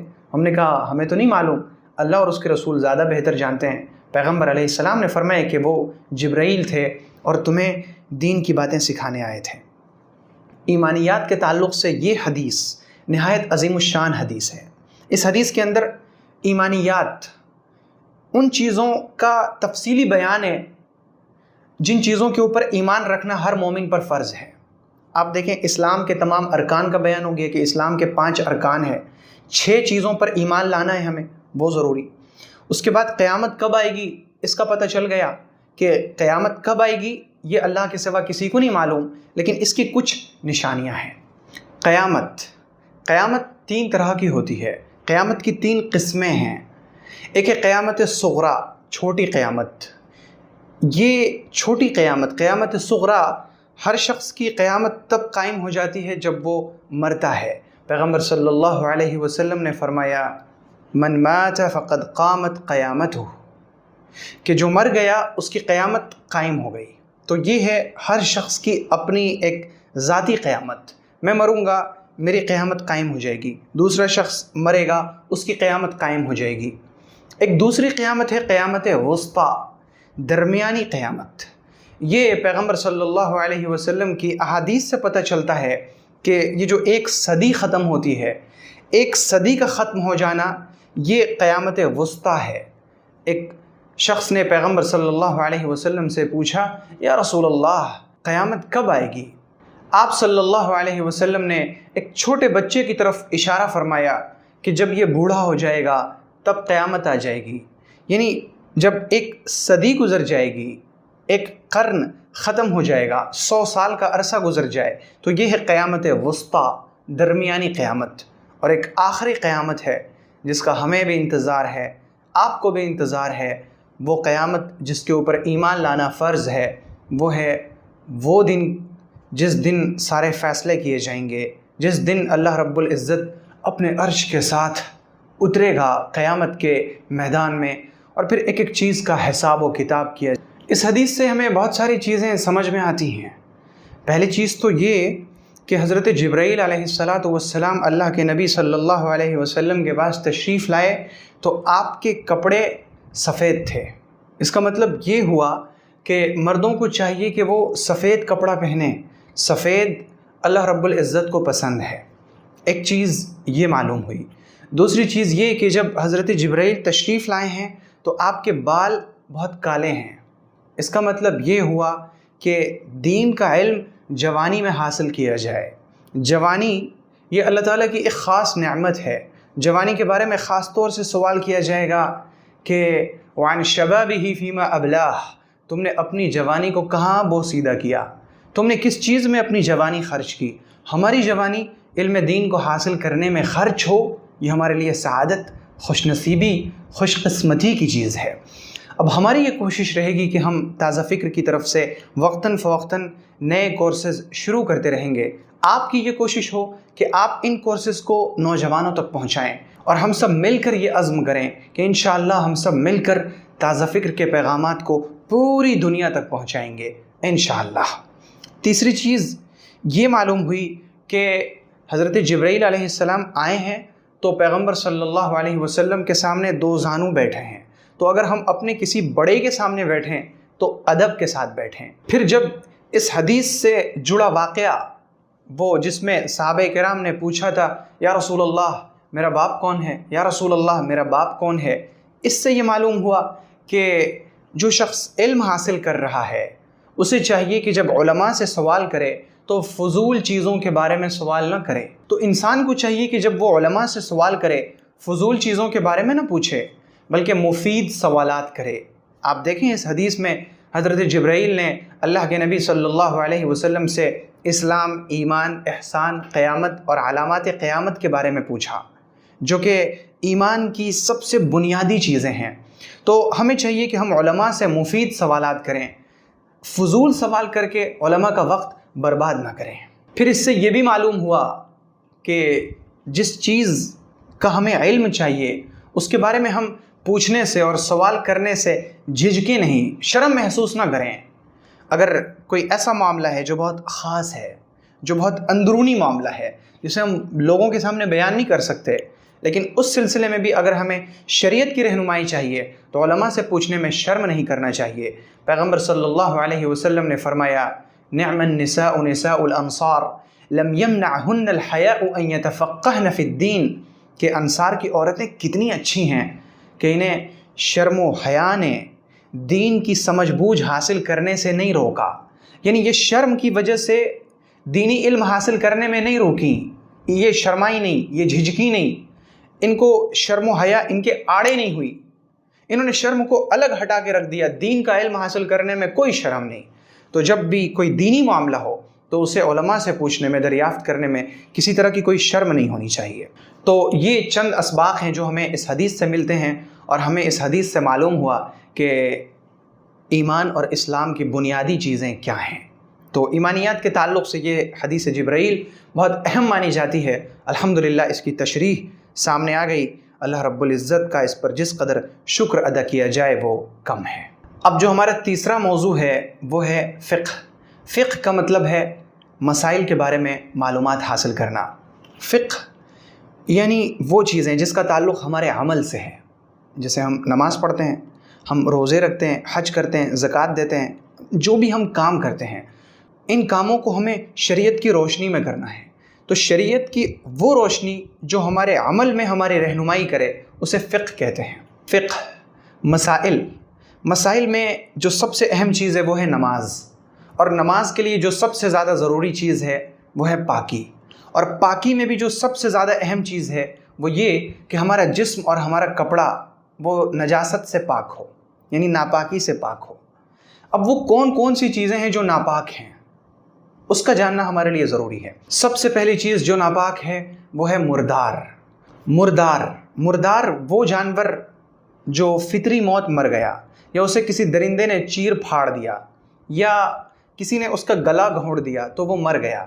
اسی طرح وہ جانور جو کسی آستانے پر، کسی قبر پر ذبح کیا گیا، غیر اللہ کے نام پر ذبح کیا ہوا جانور، وہ جانور جسے اللہ کے علاوہ کسی اور کا نام لے کر ذبح کیا گیا ہو، وہ مردار ہے۔ اور مردار جانور حرام بھی ہے اور ناپاک بھی ہے۔ اگر یہ کپڑے میں لگ جائے یا جسم میں لگ جائے تو کپڑے کو دھلنا اور جسم کو دھلنا ضروری ہے۔ اللہ تعالیٰ نے قرآن میں فرمایا حرمت علیکم المیتہ، تم پر حرام ہے المیتۃ مردار، والدم اور بہتا ہوا خون، اس کو کھانا، اس کو پینا، یا اگر وہ کپڑے میں لگ جائے تو وہ ناپاک ہے، وہ حرام ہے، اس کو دھلنا ضروری ہے۔ ولحم الخنزیر اور سور کا گوشت، وما اہل بہ لغیر اللہ، اور وہ جانور جسے غیر اللہ کے نام پر ذبح کیا گیا ہو، یہ سب جانور یہ حرام ہیں اور یہ ناپاک ہیں۔ اگر زندہ جانور کے جسم سے گوشت کا کوئی ٹکڑا کاٹ کر الگ کر دیا جائے تو وہ گوشت کا ٹکڑا بھی ناپاک ہے اور وہ بھی مردار کے حکم میں ہے۔ ابو داؤد کی روایت ہے کہ پیغمبر صلی اللہ علیہ وسلم نے فرمایا کہ زندہ جانور کے جسم سے جو گوشت کا ٹکڑا کاٹ دیا جائے وہ مردار کے حکم میں ہے۔ لیکن 3 چیزیں ایسی ہیں جو مردار کے حکم سے مستثنا ہیں، یعنی ان کا ایکسیپشن ہے کہ اگر وہ مردہ بھی ہو جائیں تو وہ نجاست میں ان کا شمار نہیں کیا جائے گا، وہ ناپاک نہیں ہوں گی، وہ حرام نہیں ہوں گی۔ پہلی چیز ہے مچھلی، مری ہوئی مچھلی یہ کھانا ہمارے لیے جائز ہے، لیکن ایک مچھلی وہ ہوتی ہے جو پانی میں ہی مر جائے اور پھر وہ پلٹ جائے، یعنی اس کا پیٹ اوپر ہو جائے، تو اسے کہتے ہیں سمک طافی، پلٹی ہوئی مچھلی، اس کا کھانا جائز نہیں۔ اگر مچھلی مر جائے پانی میں ہی یا پانی کے باہر مر جائے لیکن وہ پلٹی نہیں ہو تو پھر اس کا کھانا جائز ہے۔ اسی طرح دوسری چیز ہے ٹڈیوں کا جو حملہ ہوتا ہے، وہ مردہ ٹڈی بھی کھانا جائز ہے۔ پیغمبر صلی اللہ علیہ وسلم نے فرمایا احلت لنا المیتتان السمک والجراد، کہ ہمارے لیے دو مردار جانور حلال ہیں، مچھلی اور ٹڈی۔ اور تیسری چیز جو اگر مر بھی جائے تو وہ ناپاک نہیں ہے، وہ ہے مکھی۔ پیغمبر صلی اللہ علیہ وسلم نے فرمایا کہ اگر تم میں سے کسی کے کھانے میں مکھی گر جائے تو پھر تم اسے پورا ڈبو دو، کیونکہ اس کے ایک پر میں زہر ہے اور دوسرے پر میں شفا ہے۔ تو جب ہم مکھی کو ڈبوئیں گے تو وہ مکھی مر جائے گی، تو وہ مکھی مرنے کی وجہ سے ناپاک نہیں ہوتی، کیونکہ حضور پاک علیہ السلام نے فرما دیا کہ تم اسے ڈبو دو، پھر اسے نکال کر پھینک دو، پھر کھانے کو کھا لو۔ تو یہ تین چیزیں ایسی ہیں جو مرنے کے بعد بھی ناپاک نہیں ہوتی۔ دوسری چیز جو نجاست ہے، اگر وہ جسم میں یا کپڑے میں لگ جائے تو کپڑے کو اور جسم کو دھلنا ضروری ہے، وہ ہے خون۔ بہتا ہوا خون یہ ناپاک ہے، لیکن تھوڑا خون معاف ہے، وہ ناپاک نہیں، وہ حرام نہیں۔ سیدہ عائشہ رضی اللہ عنہا فرماتی ہیں کہ ہم گوشت کھایا کرتے تھے جبکہ ہمارے ہانڈیوں پر خون کی کچھ دھاریاں ہوتی تھیں، تو تھوڑا خون اگر کہیں پر لگ جائے تو وہ معاف ہے۔ اسی طرح سے اگر جسم سے تھوڑا بہت خون بہہ رہا ہو جنگ کے وقت میں تو وہ خون بھی ناپاک نہیں۔ اور صحابہ کرام کا حال یہ تھا، بخاری کی روایت ہے کہ حضرت عبداللہ ابن عمر رضی اللہ عنہ فرماتے ہیں کہ حضرت عمر رضی اللہ عنہ پر حملہ کیا گیا، آپ کا خون بہہ رہا تھا حالانکہ آپ نماز پڑھ رہے تھے۔ اسی طرح حضرت حسن بصری فرماتے ہیں کہ صحابہ کرام جنگوں کی حالتوں میں نمازیں اس طرح ادا کرتے تھے کہ ان کے جسم سے خون بہہ رہا ہوتا تھا۔ تو یہ جمہور علماء امت کا مسلک یہ ہے کہ خون جو بہنے والا ہے اگر وہ بہہ کر کپڑے وغیرہ پر لگ جائے تو وہ خون ناپاک ہے، کپڑے کا دھلنا، جسم کا دھلنا ضروری ہے، لیکن جنگ وغیرہ کی حالت میں اگر خون بہہ رہا ہو تو وہ معاف ہے۔ لیکن اس سلسلے میں حضرت امام مالک رحمۃ اللہ علیہ کا مسلک یہ ہے کہ خون چاہے تھوڑا ہو یا زیادہ وہ ہر حال میں ناپاک ہے۔ تیسری چیز جو ناپاک ہے وہ ہے سور کا جسم بھی ناپاک ہے، اس کا گوشت بھی ناپاک ہے۔ اس کا جسم اگر کپڑے سے لگ جائے یا جسم سے لگ جائے، کسی انسان کے جسم سے اس کا جسم لگ جائے یا اس کے گوشت کا ٹکڑا لگ جائے تو اس کپڑے کو یا بدن کے اس حصے کو دھلنا ضروری ہے۔ اور اس کی دلیل اللہ رب العزت کے قرآن پاک کی وہ آیت جس میں اللہ تعالیٰ نے فرمایا حرمت علیکم المیتۃ والدم ولحم الخنزیر، کہ خنزیر کا گوشت، سور کا گوشت یہ حرام ہے۔ چوتھی چیز ہے کتے کا لعاب، یعنی کتے کا جھوٹا۔ پیغمبر صلی اللہ علیہ وسلم نے فرمایا کہ اگر تم میں سے کسی شخص کے برتن میں کوئی کتا منہ ڈال دے تو اسے 7 مرتبہ دھلو اور 8ویں بار مٹی سے اس کو اچھی طرح سے مانجھو۔ اور حضرت ابو ہریرہ رضی اللہ عنہ کی بعض روایات میں ہے کہ اسے 3 مرتبہ دھلو۔ تو کتا اگر برتن میں منہ ڈال دے تو وہ برتن کی چیز ناپاک ہو جاتی ہے، حرام ہو جاتی ہے، اور اس برتن کو 3 مرتبہ دھلنا فرض ہے اور 7 مرتبہ دھلنا سنت ہے، اور 8ویں بار اسے مٹی سے مانجھ کر اچھی طرح صاف کرنا یہ مستحب ہے۔ 5ویں چیز ہے قے چاہے تھوڑا ہو، الٹی قے چاہے تھوڑا ہو یا بہت زیادہ ہو، قے کا تھوڑا حصہ بھی ناپاک ہے اور زیادہ حصہ بھی ناپاک ہے۔ قے اگر بدن پر یا کپڑے پر لگ جائے تو اسے دھلنا ضروری ہے۔ نبی اکرم صلی اللہ علیہ وسلم نے حضرت عمار رضی اللہ عنہ کو قے دھلنے کا حکم فرمایا۔ اس کے بعد ہے انسان کا پیشاب اور پاخانہ، یہ دونوں چیزیں ناپاک ہیں۔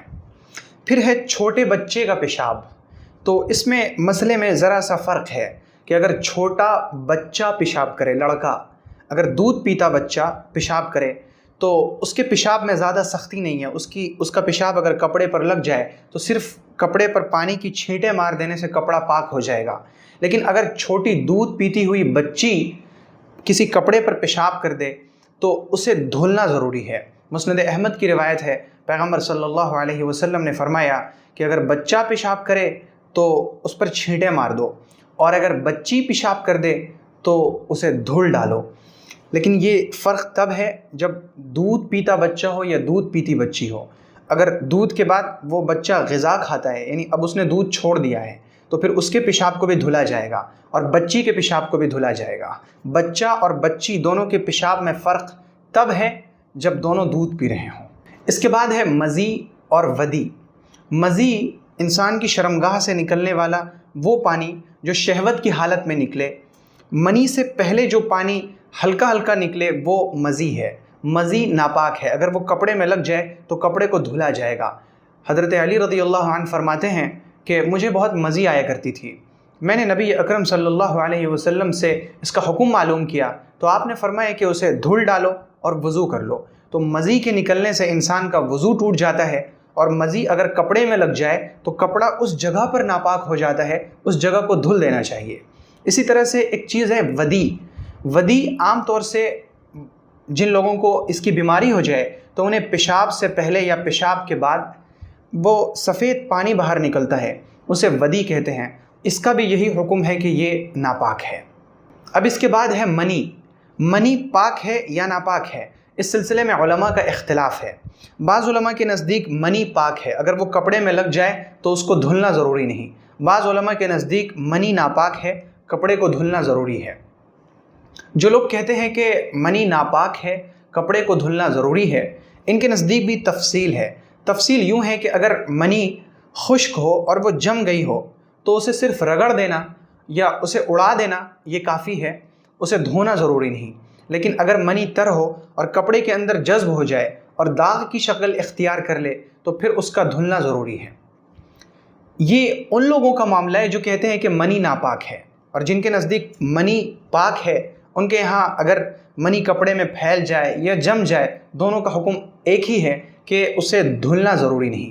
اس سلسلے میں جو سب سے فیصلہ کن بات ہے، جو سب سے آخری اور حتمی اور یقینی بات ہے، وہ مسند احمد، مسند بزار اور دارقطنی میں سیدہ عائشہ صدیقہ رضی اللہ عنہا سے مروی ہے کہ پیغمبر صلی اللہ علیہ وسلم کے کپڑے میں کبھی منی لگ جاتی تو اگر وہ منی خشک ہوتی تو میں اسے رگڑ کر صاف کر دیا کرتی، اور اگر وہ منی تر ہوتی تو میں اسے دھل دیا کرتی۔ تو سب سے بہتر یہ ہے کہ اگر منی خشک ہو، کہیں ایک جگہ جم جائے تو اسے اڑا دیا جائے، رگڑ دیا جائے، صاف کر دیا جائے۔ لیکن اگر وہ کپڑے میں جذب ہو جائے تو پھر اسے دھل لیا جائے۔ اس کے بعد ہے حرام جانوروں کا پیشاب اور پاخانہ۔ حرام جانور، وہ جانور جس کا کھانا ہمارے لیے حرام ہے، ان کا پیشاب پاخانہ ناپاک ہے۔ وہ کپڑے پر یا بدن پر لگ جائیں تو کپڑے اور بدن کو دھلنا ضروری ہے۔ اس کے بعد ہے شراب۔ شراب چاہے زیادہ ہو یا تھوڑی ہو، ایک قطرہ ہو یا پوری بوتل ہو، شراب حرام ہونے کے ساتھ ساتھ ناپاک ہے۔ اللہ تعالیٰ قرآن میں فرماتا ہے انما الخمر والمیسر والانصاب والازلام رجس من عمل الشیطان، کہ یہ شراب اور جوا اور فلاں فلاں چیزیں یہ سب کیا ہیں؟ رجسن، گندگی ہیں، ناپاکی ہیں۔ تو شراب کا ایک قطرہ ہو یا پوری بوتل ہو شراب کی حرام ہے، اگر کپڑے پر یا جسم پر لگ جائے تو اس کو دھلنا ضروری ہے۔ تو یہ 10 چیزیں ہیں جو بالکل ناپاک ہیں، ان کا تفصیلی حکم دلیلوں کے ساتھ ہوا۔ اللہ رب العزت کا اس پر بے انتہا شکر ہے۔ اب جو ہمارا آج کا چوتھا موضوع ہے وہ ہے سیرت۔ سیرت یعنی نبی اکرم صلی اللہ علیہ وسلم کی زندگی۔ ہم سیرت کو شروع کرتے ہیں سیدنا ابراہیم علیہ السلام سے، اور بہت مختصر انداز میں۔ سیدنا ابراہیم علیہ السلام عراق میں رہا کرتے تھے۔ جب اللہ تعالیٰ نے انہیں نبوت دی تو وہ ہجرت کر کے فلسطین آئے۔ فلسطین میں رہتے رہتے ایک مرتبہ وہ مصر تشریف لے گئے، اور مصر سے جب وہ واپس آئے تو ان کے پاس 2 بیویاں تھیں، حضرت سارہ اور حضرت ہاجرہ، اور بعض روایات میں ان کا نام ہاجر بھی ہے۔ تو حضرت ہاجرہ رضی اللہ عنہا سے انہیں اولاد ہوئی حضرت اسماعیل علیہ السلام۔ حضرت ہاجرہ رضی اللہ عنہا اور حضرت اسماعیل علیہ السلام یہ دونوں ماں بیٹے ہیں۔ حضرت ابراہیم علیہ السلام نے انہیں اللہ تعالیٰ کے حکم پر مکہ میں لے جا کر چھوڑ دیا، اور اس وقت مکہ کوئی رہنے کی جگہ نہیں تھی، وہاں پر کوئی بستہ نہیں تھا۔ تو حضرت ہاجرہ اور اسماعیل دونوں وہیں پر رہے، اور پھر آب زمزم کا جو چشمہ ہے وہ چشمہ وجود میں آیا، اور سب اس کی تفصیل جانتے ہیں۔ پھر یمن کا ایک قبیلہ جس کا نام قبیلہ جرہم تھا، وہ مکہ کے پاس آیا اور ان لوگوں نے حضرت ہاجرہ سے اجازت لے کر وہاں پر قیام کیا۔ قبیلہ جرہم میں ہی حضرت اسماعیل علیہ السلام کی شادی ہوئی۔ ایک مرتبہ حضرت ابراہیم تشریف لائے تو حضرت اسماعیل گھر میں نہیں تھے، ان کی بیوی گھر میں تھی۔ یہ بیٹھ کر خیر خیریت معلوم کرنے لگے۔ اس بیوی نے بہت شکوہ کیا، بہت تنگی کی شکایت کی کہ بہت غریبی ہے، فقر ہے، تنگ دستی ہے۔ یہ جاتے جاتے فرما گئے کہ جب میرا بیٹا اسماعیل آئے تو ان سے کہنا کہ اپنے گھر کی چوکھٹ کو بدل لو۔ جب وہ تشریف لائے اور بیوی نے واقعہ سنایا کہ آپ کے والد محترم آئے تھے اور وہ فرما گئے ہیں کہ گھر کی چوکھٹ بدل لو، تو یہ سمجھ گئے کہ والد یہ کہہ گئے ہیں کہ بیوی کو طلاق دے دو، چونکہ یہ شکایت اور شکوہ رکھتی تھی اپنے دل میں۔ حضرت اسماعیل نے والد کے حکم پر انہیں طلاق دے دی۔ پھر حضرت اسماعیل نے دوسری شادی فرمائی۔ حضرت ابراہیم پھر کسی زمانے میں تشریف لائے تو جب ان سے حال احوال معلوم کیا، انہوں نے اللہ کا بہت شکر ادا کیا۔ تو حضرت ابراہیم علیہ السلام نے فرمایا کہ جب میرا بیٹا اسماعیل آئے تو ان سے کہنا کہ گھر کی چوکھٹ بہت اچھی ہے، اسے برقرار رکھو۔ تو حضرت اسماعیل علیہ السلام سمجھ گئے کہ والد صاحب نے کہا ہے کہ بیوی کو اپنے پاس ہی رکھنا۔ تو مکہ میں نبی اکرم صلی اللہ علیہ وسلم کی ولادت کے وقت جو لوگ تھے، جتنے قبیلے تھے، وہ سب حضرت اسماعیل علیہ السلام کی اولاد میں سے تھے۔ عرب کا دین پہلے دین ابراہیمی تھا، وہ لوگ دین ابراہیمی پر ہی قائم تھے، صرف ایک اللہ کی عبادت کیا کرتے تھے۔ پھر ان میں ایک شخص آیا، عمر ابن لحی۔ عمر ابن لحی ایک بہت چالاک شخص تھا۔ وہ کبھی ملک شام گیا تو اس نے وہاں لوگوں کو دیکھا کہ وہ بتوں کی پوجا کرتے ہیں، تو وہ وہاں سے بت اٹھا کر لے آیا اور اس نے کعبہ کے اندر بت رکھا اور لوگوں سے کہا کہ تم لوگ اسی کی عبادت کرو، اسی کی پوجا کرو۔ اور یوں عمر ابن لحی ملعون کی وجہ سے مکہ کے اندر بت پرستی شروع ہوئی۔ عرب کے لوگ، خاص طور سے مکہ کے لوگ، دین کے معاملے میں نبی اکرم صلی اللہ علیہ وسلم کی ولادت کے وقت تک عام طور سے مشرکین تھے۔ مشرکین اس معنی میں کہ وہ اللہ کو خالق اور مالک سمجھتے تھے، لیکن ان کا یہ ماننا تھا کہ یہ جو کعبہ کے اندر بت ہیں اور مکہ میں جو بت ہیں، یہ بت بھی نفع اور نقصان کے مالک ہیں، یہ بھی اللہ کے پاس سے کچھ اختیار اپنے پاس رکھتے ہیں۔ تو عام طور سے ان کی دینی حالت یہی تھی۔ ان کے اندر طرح طرح کے برے برے عقیدے تھے کہ وہ حج جب کرتے تو طواف بتوں کا کیا کرتے، وہ اپنی نظر و نیاز بتوں کے سامنے پیش کرتے، اور بتوں کے قریب جانے کے لیے ان کا معاملہ یہ تھا کہ اپنی کھیتی باڑی کے اناج کا کچھ حصہ بتوں کے لیے خاص کر دیتے تھے کہ اتنا حصہ بتوں کو ملے گا۔ اسی طرح جب ان کو کوئی سفر کرنا ہوتا تو وہ بت کے پاس جا کر وہاں پر فال نکالا کرتے۔ یہ ساری چیزیں ان کے اندر رائج تھیں، بد عقیدگی تھی۔ خانہ کعبہ کا جب طواف کرتے تو ننگے ہو کر طواف کرتے، اگر کپڑے پہن کر طواف کر لیتے تو پھر اس کپڑے کو وہ پھینک دیتے۔ اسی طرح جب وہ حج میں احرام کی حالت میں ہوتے تو اپنے گھر میں اصل دروازے سے داخل نہیں ہوتے، بلکہ ایک چور دروازہ بناتے اور اس کے ذریعے سے داخل ہوتے، یا دیوار کے اوپر چڑھ کے گھر کے اندر آتے۔ یہ ساری چیزیں ان کے اندر تھیں۔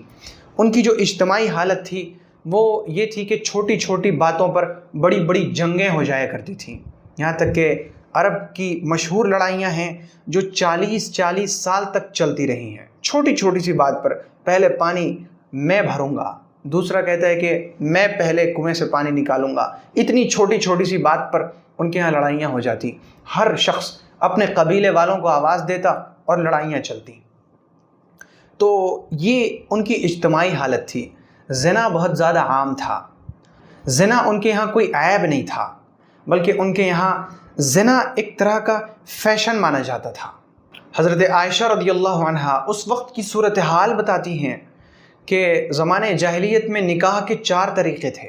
ایک طریقہ تو یہی تھا کہ مہر دے کر کسی لڑکی سے شادی کر لیا جائے۔ دوسرا طریقہ یہ تھا کہ جب کوئی عورت حیض سے پاک ہوتی تو پاک ہونے کے بعد اس کا شوہر اس سے کہتا کہ تم جاؤ اور فلاں سے مال لے کر زنا کروا لو۔ پھر وہ عورت زنا کرواتی، اور جب بچے کی پیدائش ہوتی تو وہ عورت جس کے بارے میں کہتی کہ یہ فلاں کا بچہ ہے، اسی کا بچہ مانا جاتا۔ بہت سی بار ایسا ہوتا کہ یہ نکاح کی تیسری صورت یہ تھی کہ 10 لوگ اکٹھا ہوتے، ایک ایک کر کے سارے لوگ اس عورت کے ساتھ زنا کرتے، پھر بچے کی پیدائش ہوتی اور پیدائش کے 1-2 دن کے بعد وہ عورت تمام لوگوں کو بلاتی، پھر جس کے بارے میں کہہ دیتی کہ یہ بچہ فلاں کا ہے، اسی کا بچہ مانا جاتا۔ چوتھی صورت جو بہت زیادہ رائج تھی وہ تھی پیشہ ور عورتوں کی، وہ جھنڈا گاڑے رکھتی تھیں، جو نشانیاں ہوتی تھی کہ ہمارے پاس آ کر اپنی ضرورت پوری کرو۔ تو یہ اس طرح کا ماحول تھا عرب میں، یہ ان کی اجتماعی حالت تھی، چوری ڈکیتی یہ ساری چیزیں بہت عام تھیں۔ ایسے وقت میں انسانیت سسک رہی تھی، انسانیت پیاسی تھی ایک رہنما کی، ایک ہادی کی، ایک راہ دکھانے والے کی۔ ایسی صورتحال میں جس وقت کے بچیوں کو عار سمجھا جاتا تھا، بہت سارے قبیلے ایسے تھے کہ ان کے یہاں اگر بیٹی کی پیدائش ہو جاتی تو وہ اسے اس قدر عار سمجھتے کہ اسے زندہ قبر میں دفن کر دیتے، مار کر دفن نہیں کرتے بلکہ زندہ دفن کر دیتے۔ ایسے بہت سارے قبیلے تھے۔ تو ایسی صورتحال میں جب یہ ساری چیزیں بہت زیادہ رائج تھیں تب ایک ہادی کی ضرورت تھی، اور ایسی ضرورت کے وقت اللہ رب العزت نے حضرت عیسیٰ علیہ السلام سے 570 سالوں کے بعد اپنے آخری نبی حضرت محمد مصطفیٰ صلی اللہ علیہ وسلم کو مکہ کے اندر قبیلہ قریش میں بنو عبد المطلب میں پیدا فرمایا۔ نبی اکرم صلی اللہ علیہ وسلم شعب بنی ہاشم میں 9 ربیع الاول کو سوموار کے دن عام الفیل کے پہلے سال، اس سال جس سال ہاتھی والوں پر اللہ کا عذاب آیا، اس سال 9 ربیع الاول کو سوموار کے دن صبح کے وقت پیدا ہوئے۔ ابن سعد کی روایت ہے کہ پیغمبر صلی اللہ علیہ وسلم کی والدہ فرماتی ہیں کہ جب محمد پیدا ہوئے تب اس وقت میرے جسم سے ایک نور نکلا جس سے ملک شام کے محلات روشن ہو گئے، اور کیوں نہ ہوتا جبکہ آپ صلی اللہ علیہ وسلم اس دنیا کے لیے کیا ہیں اور کیا تھے وہ ہم سب جانتے ہیں۔ اللہم صلی علی محمد وعلی آل محمد۔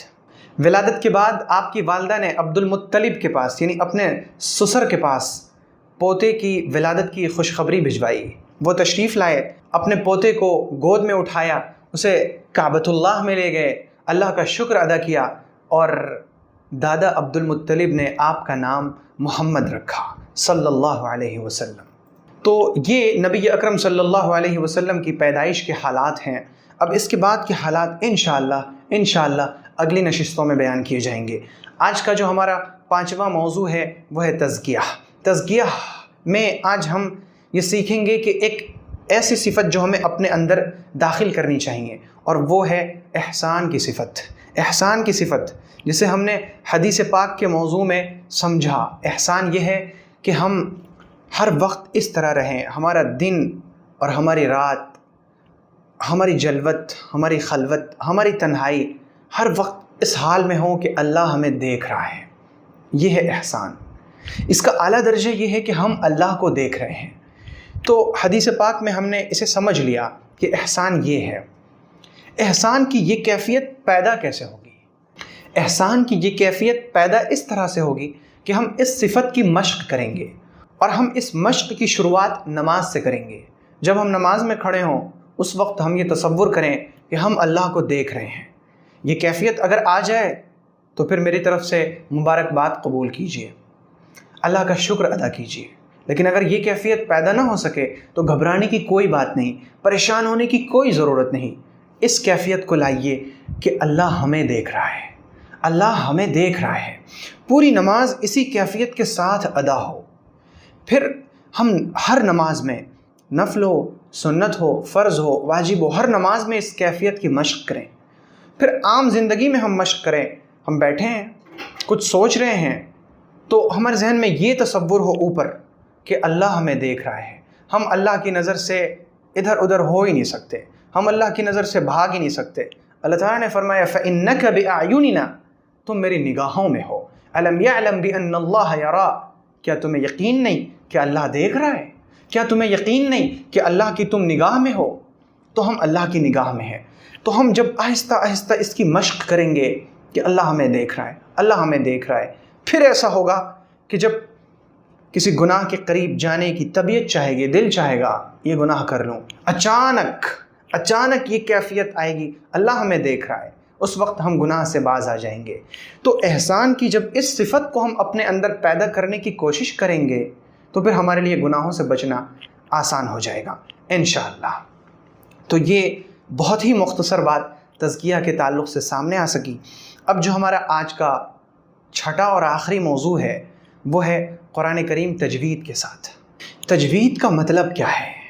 تجوید کا مطلب ہے قرآن کریم کو اس طرح سے ادا کرنا کہ ہر حرف کا جو مخرج ہے وہ حرف اسی مخرج سے ادا ہو، اور جو قاعدے ہیں قرآن میں تجوید کے قاعدے، ان قاعدوں کے مطابق قرآن کریم کو پڑھنا۔